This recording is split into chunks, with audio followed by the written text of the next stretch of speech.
Welcome to the Grad School Femtoring Podcast. This is Dr. Yvette Martinez-Vu, and I will be serving as your femtor, providing you with tips and tricks and everything else you need to know to get into graduate school. For the past 10 years, I've been helping undergraduate students get into top graduate programs in their field, and I'm really excited to share this information with you too.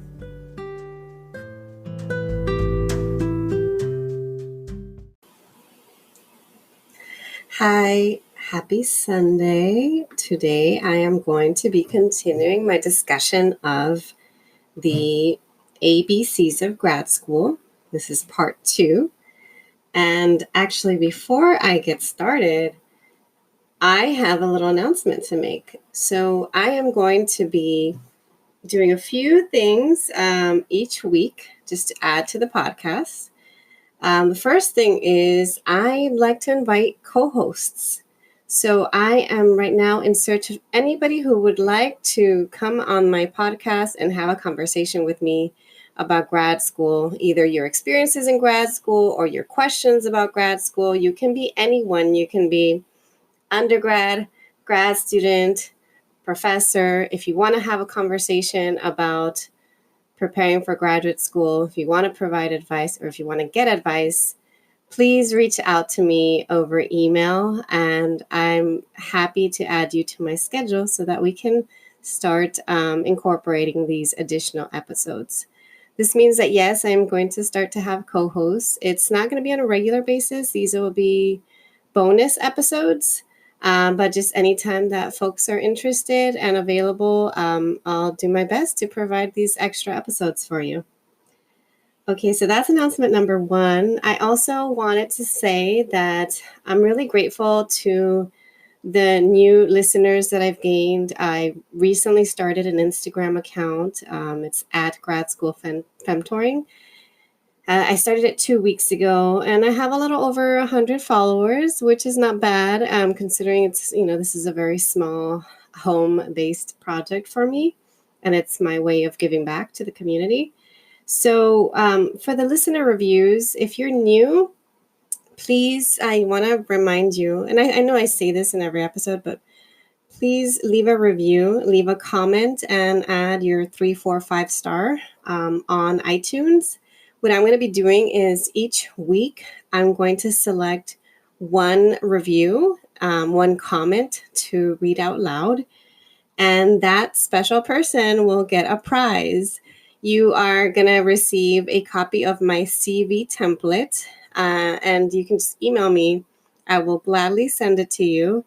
That template's supposed to help you format your CV, and it includes every section that you need in a CV. So that way, it's one less thing to worry about as you prepare for grad school applications. And it's also useful for those of you that are in grad school and need to perfect your CV. So that listener reviews are definitely welcome. And then the last thing I'm going to be incorporating every week is at the end of my episode, I'm going to be doing a shout out, and I'm going to shout out a resource. It could be a website, it could be a book, it could be another podcast, anything that I think would be a resource to my low-income first-gen URM listeners. I will be sharing that with you. Okay, so now let's get started. Last time I ended in letter I, and so I'm going to continue with letter J. For J, we have JD, which is Juris Doctor or Doctor of Law. I mentioned this last week, but just a reminder. For L, the term that I have to talk about is literature review. What is a literature review?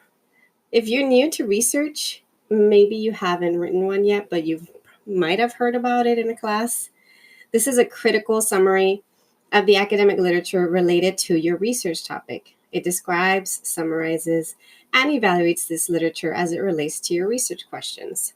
One thing that I've heard some of my students say is, well, I'm in STEM or I'm in humanities, and we don't have a literature review section in our field. That means that they have, when they're writing their research paper, they're not expected to have a section that's literally titled literature review.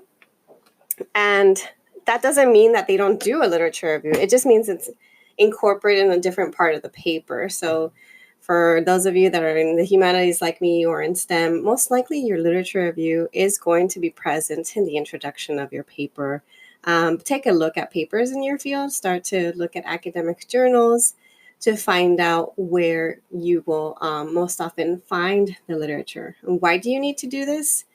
Because if you haven't read the literature in your field, how do you know what's available and what gaps you're going to fill? It's important to develop that foundation first before you even think of working on your research. Okay, next, L is loan. A lot of us know what loans are. Hopefully you don't have any or too many. But a loan is a form of financial aid that is available to students and to the parents of students. An education loan must be repaid. In many cases, however, payments don't begin until the student finishes school. There are personal loans, there are federal loans, education-based loans. Usually the federal, like student-based loans tend to be, they have lower interest rates. You can, what's the word for it? You can defer them while you are a student, both in undergrad and in graduate school. But it's still not something that you want to have to rely on too much. Oh, the other thing I want to mention is I know I have a few international listeners. There's a couple of you. I've seen it in my stats. And I understand that, at least to my knowledge, getting a PhD in the US will take you much farther than getting a PhD in another country because I know that I had, for instance, international students in my PhD program who came, got their PhD here, and then went back to their home countries and they obtained professor positions, and they were much more competitive in that way. There's a good amount of rigor that's involved in the PhDs that you obtain here that may not necessarily be true at all universities abroad. But the other thing why some folks, international students, come to the US for graduate school is that not all countries have financial aid. We take that for granted as those of us that are US born.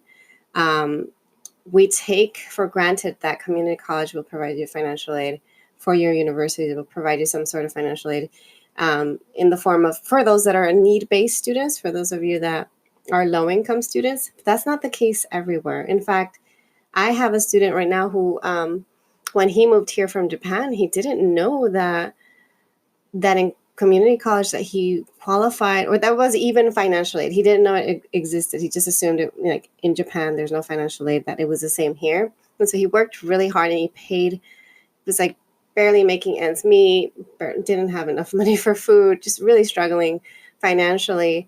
And paid out of pocket his first semester, maybe even the first year. I'm not exactly sure. But it wasn't until later on, eventually, he found out that he qualified for financial aid, and it helped him out tremendously. So keep that in mind. Loan is a form of financial aid. It's not the best option, but it's something. All right, next letter, L word, is LSAT. That is the law school admissions test.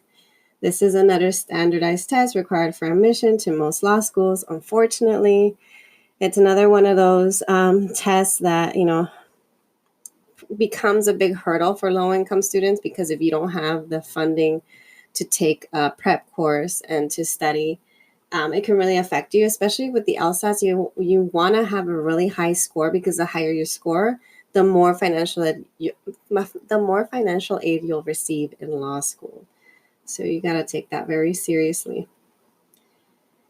Okay, next is a master's degree. So now we're into the M's. A master's degree is a grad degree earned after an undergrad degree or a bachelor's degree. Like I said last week, you don't have to have a master's to get a PhD. That's not always true or a requirement for every PhD program. Next, MCAT, Medical College Admissions Test. Another standardized test required for admission to most medical schools. I am not a law school or med school expert. I wish I were, because then I could help my baby brother out who wants to go to med school. But what I do know is that if you're interested in pursuing a joint degree program that's both MD PhD or JD PhD, you're going to have to study for both exams. That means you're going to have to study and take the LCAT or LSAT, study and take the MCAT, and also study and take the GRE. So it's double the work to do these joint programs and hopefully double the reward. But again, that's not my experience. So it's hard for me to say exactly what the benefits are of getting a joint degree aside from having more job opportunities. All right, MDs, next, Doctor of Medicine. Next M word is mentoring. And in this case, I refer to it as femtoring because I self-identify as Chicana feminist and I want to help out other mujeres like me. But obviously, this podcast is open to anybody that listens, however you self-identify. But mentoring and femtoring is the process of advising and preparing a student to meet their academic and or other professional and personal goals. And this is really near and dear to me because I had a lot of good and bad experiences when it comes to mentoring. I had a really incredible undergraduate mentor, and I mean, she was just a really good model for reaching out and advocating for me. I didn't always feel comfortable talking to her about personal matters and personal issues. And I didn't always feel comfortable reaching out to other people to have them mentor or femtor me. And I think that part of it had to do with imposter syndrome, feeling like I wasn't good enough. Like, why would someone even invest their time in me? Like, what can I give them back? And even to this day, I still struggle with finding mentors and femtors where I am at my stage in my career because I'm not a professor. You know, a lot of junior faculty who are my age and graduated when I graduated now have their first, tenure track jobs or postdocs. They get assigned a mentor, and I'm more in the academic affairs. I'm not quite student affairs. So I have an academic appointment, but I don't quite have research, expectations or requirements, which means I don't necessarily have someone assigned to me. If I want a mentor or femtor, I have to go out of my way to reach out. And as an introvert, that's hard for me. But anyway, I'm going on a rant now. The point is that I provide holistic mentoring to the people that I work with because it's what I wish that I would have had when I was in undergrad. I wish that someone would have asked me, how are you mentally, physically? How are you spiritually? And I didn't quite get that. So yes, mentoring, femtoring is really important. Next M word is merit-based financial aid. This is financial aid that's given to students who meet requirements not related to financial needs. Most merit-based aid is awarded on the basis of academic performance or potential and is given in the form of scholarships or grants. My familiarity with merit-based financial aid comes from having worked at the UCLA Scholarship Center and helping students apply and get merit-based national and international fellowships and scholarships. And these, you've got to have a 3.8, 3.9, near perfect GPA to qualify in many cases. It's not always easy. And just like I mentioned about the GRE, I'll say this about merit-based scholarships. The whole idea of there being a meritocracy is a myth. There are so many race and class-based hurdles that students like us face, low-income, first-gen URM face, that make it incredibly hard to get that 3.8, 3.9 and qualify for these scholarships. But if somehow you're making it work, go ahead and you qualify. If you're eligible, go ahead and apply. Next M word is methods. This is the how of your research. So when you're conducting research, you've got to learn your methods. This can be a little bit confusing for humanities students because you don't always get to take a methods course in your discipline. I know there wasn't one when I was an undergrad as an English major. And so I was just reading and writing, and my mentor was trying to teach me how to close read and interpret, but I never quite felt like I was doing it right. And yet, in the social sciences, there are actual courses. You may be learning qualitative or quantitative methods. I'll expand more on those two words later. And in STEM, you may be learning certain procedures to run certain experiments, but there's always a how that you go about answering your question. It could be ethnographic, it could be historical, it could be statistical, etc. Everybody has a method if they're conducting research. If you don't think you have a method, you have one, you just haven't articulated it quite yet. Okay, now we're going into the ends. Need-based financial aid. This is the kind of financial aid that's given to students who are determined to be in financial need of assistance based on their income and assets and their family's income and assets, as well as other factors. If you don't even know what assets means, you most likely don't have assets. I didn't even realize that. I was like, oh my goodness, it wasn't until I got to college that I realized people actually come and have trust funds. They have savings accounts. They have educational savings that their parents built for them since they were born. That folks are getting money from, life insurance. And I was just blown away of folks who have parents who have homes, who have parents who are going to buy their homes. Wow. I didn't realize just how low income I was until I got to college. And I definitely was eligible for need-based financial aid. Next N word is non-resident tuition. This is a larger amount of tuition and fees required by non-residents in a state university system. This doesn't necessarily apply to private schools. Non-resident tuition is something to think about when it comes to applying to graduate school. What a lot of folks do when they apply to out-of-state schools is they, after living there their first year, they'll apply to become a resident in that state. So that way they qualify for cheaper tuition the next year. And most of the time it's not a huge deal for PhD programs because odds are you're probably going to get into a fully funded PhD program if you've done the research, if you've done the preparation, if you're one of my students, that's my goal for you, is to get you into a fully funded PhD program where they're covering your tuition and fees, but still it's something to keep in mind. Next N word is normative time. This is an established period of time in which a grad student must reach certain milestones in a given department or program. Maybe normative time will be that a student has to reach ABD status, all but dissertation status, by the end of their fourth year.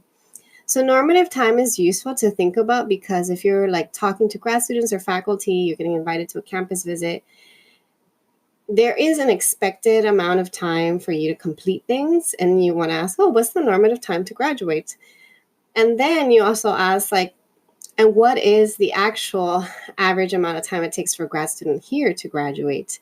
So maybe they'll say normative time is 5 years, but the actual amount of time is more about along the lines of 8 or 9 years.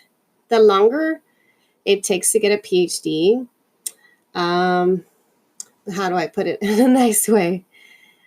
You want to be searching for programs who has students that are finishing up in the normative time. That means that they're being supported enough that they can finish their PhDs on time. They're not necessarily always being supported, both financially or just in terms of the culture there. That means that sometimes graduate students end up having to TA more or work on the side to make ends meet, which reduces the amount of time they have to do their research, which lengthens the amount of time it takes for them to graduate. So normative time is useful to know, and also how long someone actually takes to get a PhD in that program is also useful to know. All right, from N, we are skipping O and going straight to P. PhD, Doctor of Philosophy. Okay, I just had to put that in there. I know you all know what that is now. P, post-secondary. This means anything that happens after high school and refers to all programs for high school graduates, including programs at 2- and 4-year colleges, vocational, and technical schools. So essentially everybody that I work with are post-secondary students. I don't necessarily work with high school students because why not? Because I've been in the college setting so long. That's probably why. Okay, next P word, prerequisite. If you're an undergrad, you know this. It's specific courses you must successfully complete and pass so that you can enroll in another course. Students must satisfy prerequisites and any other stated conditions before enrolling in a course. So just like you have prereqs in undergrad, you may also have prereqs in grad school. Next, professional degree. Highly specialized degrees such as law and medical degrees. Again, when I refer to grad school, I'm not referring to professional schools. That's the distinction I want to make clear. Okay, P, professor. This is a term that across the board refers to all types of faculty. If your professor has a doctoral degree, you may also refer to them as a doctor. So you can call anybody who's teaching a class a professor, even if they're still a graduate student and don't have a PhD. If they have a PhD, you can call them doctor. So for instance, I teach McNair seminars, but aside from that, I don't necessarily teach college courses. And so my students call me Dr. Yvette.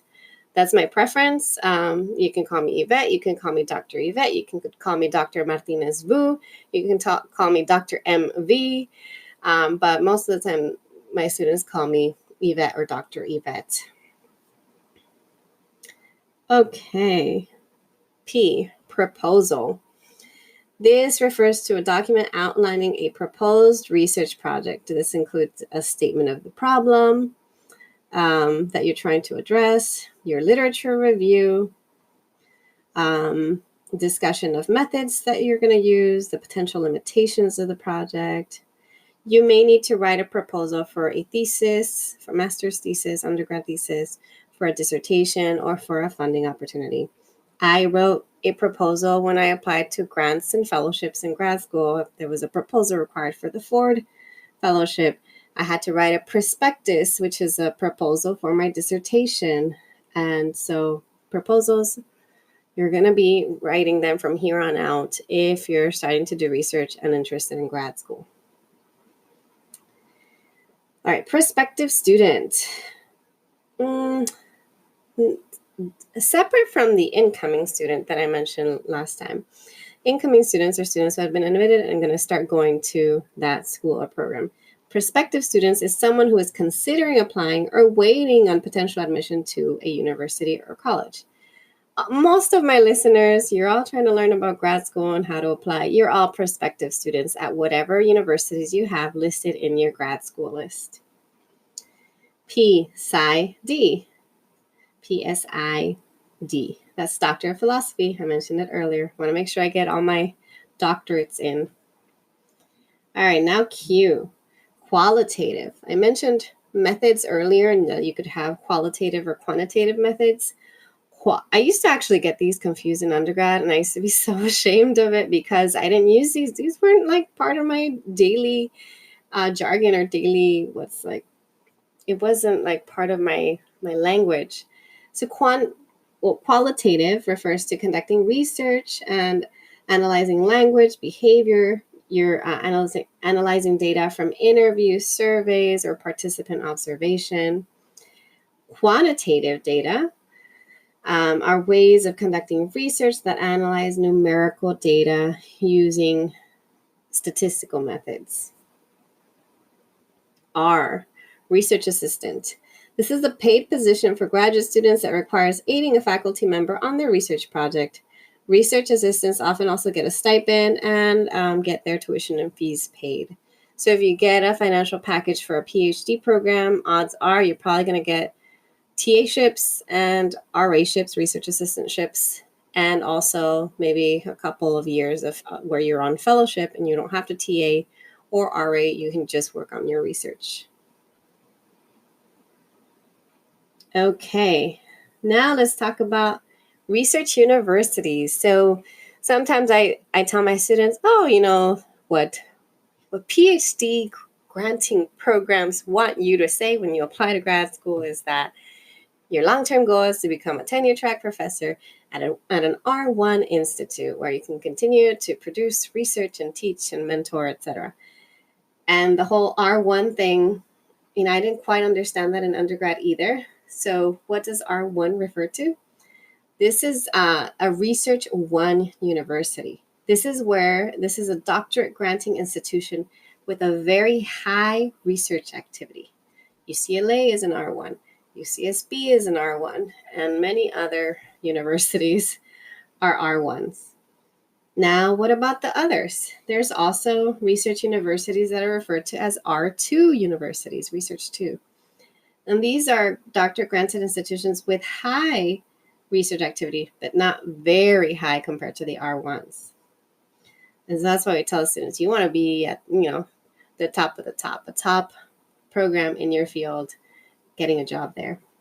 That's what your PhD programs are training you for. Maybe in reality, you don't want to be at an R1, you want to be at a community college, and that's completely okay too. In fact, I think that eventually at some point I'm going to end up working at a community college. I just feel it. I see myself. I feel like I could do really good work with those students. In fact, my favorite students happen to be transfer students. So who knows? You don't have to be at an R1 if you don't want to. But they want to hear you say that, sadly. Even though, you can use your PhD in a number of different ways and produce really good work nonetheless. Okay. Now we're going to go to S, Statement of Purpose. This is a main component of your graduate application. It's so important. You don't realize how important it is. It should describe your research experience, research interests, what you want to study in graduate school. You want to address your fit within the department, your strengths, and you can add a little bit of your personal experiences relevant to your academic goals. You don't want to add too much of the personal stuff because a lot of the applications will also ask you to write a personal statement. If they just ask for a statement of purpose, then yes, add a little more of the personal stuff in your statement of purpose because you don't have a personal statement to worry about. All right. Let's go on to T, teaching assistant. So I mentioned RA-ship earlier. Now it's TA-ship. This is a paid position for grad students that requires aiding an instructor in teaching an undergraduate class. TA-ships provide a stipend and often the payment of tuition and fees. TAs lead discussion sections, grade student work, and provide administrative support to instructors.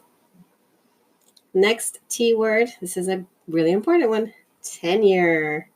This is what's awarded after a junior member of the faculty of a college university has demonstrated a strong record of research, teaching, and service. It results in a promotion to associate and also full professor. Most of the time, associate, because you've got to be an associate first before you become full professor. All right. Another T word, just FYI, is terminal masters. And you're going to think, wait, what? How is that different from a regular master's?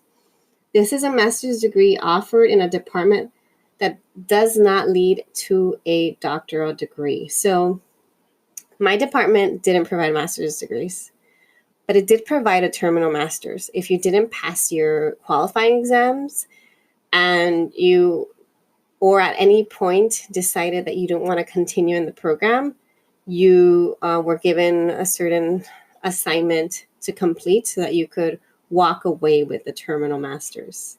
But you could only get a terminal master's. You couldn't just get a master's and keep getting your PhDs. Only those that left got a master's. All right, thesis is a piece of original research usually required for an undergraduate degree with honors or a master's degree. If you can work on a senior thesis while you're an undergraduate, I highly recommend it. Usually it's under a departmental honors program, and you should definitely reach out to your undergrad advisor to ask about that because typically the application is out during your junior year of college, and you don't want to miss out on that opportunity. You'll get a lot of mentorship and support from the department. You'll be required to take certain seminars where they'll prepare you for it. All right, next T word is time to degree, and this is an established period of time in which a graduate student must complete their master's or doctoral program. Next T word is TOEFL. I don't even know if I'm pronouncing it right. TOEFL. It's a test of English as a foreign language. This is a test required by many universities to measure non-native English speakers' command of the English language. One of my students right now is preparing.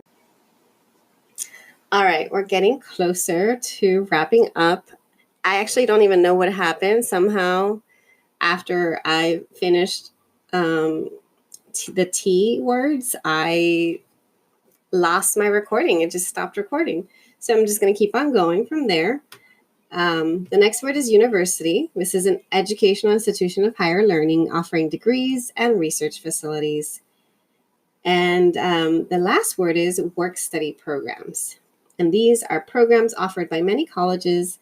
They allow students to work part-time during the school year as part of their financial aid package. The jobs are usually on campus, and the money earned is used to pay for tuition and other college charges. So one thing to note about work-study that actually I didn't even know when I was a grad student is that work-study is available to graduate students too. It's not just an undergrad thing. If you're a grad student and you apply for FAFSA and you qualify, you show that you have financial need, you may qualify for work-study opportunities. Actually, at the Scholarship Center where I used to work, we would provide work-study opportunities for grad students too. So it's just another useful thing to learn. All right, that is my last word. And before I go, I am going to... Actually, you know what? I'm going to do my first listener review. And I'm going to do that. And I'm also going to give a shout out. So for my listener review, let's see if I can pull it up under podcasts. And again, if you are a listener reviewer, and I read, hold on, and I read your review, you're going to get a free CV template. Just go ahead and email me, say, hi, Dr. Yvette, you read my listener review comment, and I'd like to have a copy of the CV template. I will gladly email it to you. So hopefully that'll motivate some of you to leave me a review. Okay, here it is. So the first reviewer that I'm going to be pointing out is Chelsea.One. I'm sorry if I'm mispronouncing it. The title is, Thank you so much. I am writing my personal statement now, and I was struggling. The podcast on the personal statement has given me so much clarity. Thanks so much for your review, Chelsea. I appreciate knowing if any of my episodes are helpful. And definitely reach out to me so that I can send you my CV template. All right, now for the shout out. I'm going to shout out a podcast today, and it's a brand new podcast. It's called Bookworm por Vida, and it's by my friend Cecilia Caballero. So Bookworm por Vida is a women of color feminist podcast and project that celebrates books and writing by BIPOC, so Black, Indigenous people of color, for liberation. This is my homegirl, Cecilia, who's also part of the Chicana Motherwort Collective. She is an incredible writer, creative writer. I am probably her biggest fan. If I'm not, I'm one of her biggest fans. I absolutely love her writing. If you want to check out what she writes or how she writes, there is a blog that she posted on the Chicana Motherwork website, chicanamotherwork.com, called Mothering While Brown in White Spaces, or When I Took My Son to Octavia Butler's Exhibit. That blog, that piece went viral.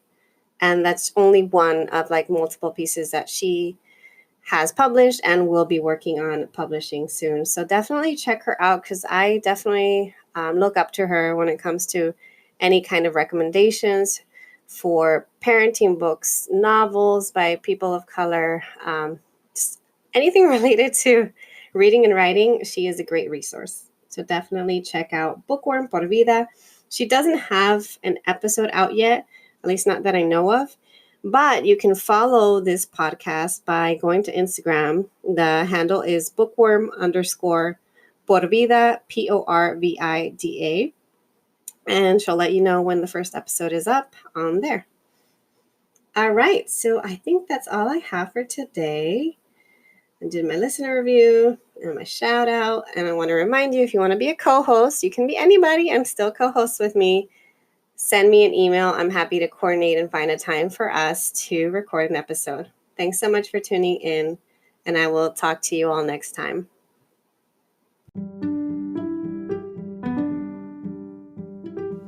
Thank you so much for joining me in the Grad School Femtoring Podcast. If you liked what you heard, please rate this podcast on iTunes, Spotify, or anywhere else where you tune in. You can also contact me with your questions and episode topics by sending me a voice message on Anchor, sending me a message via my website at YvetteMartinez-Vu.com, or emailing me at YvetteMTZ3@gmail.com. Until next time.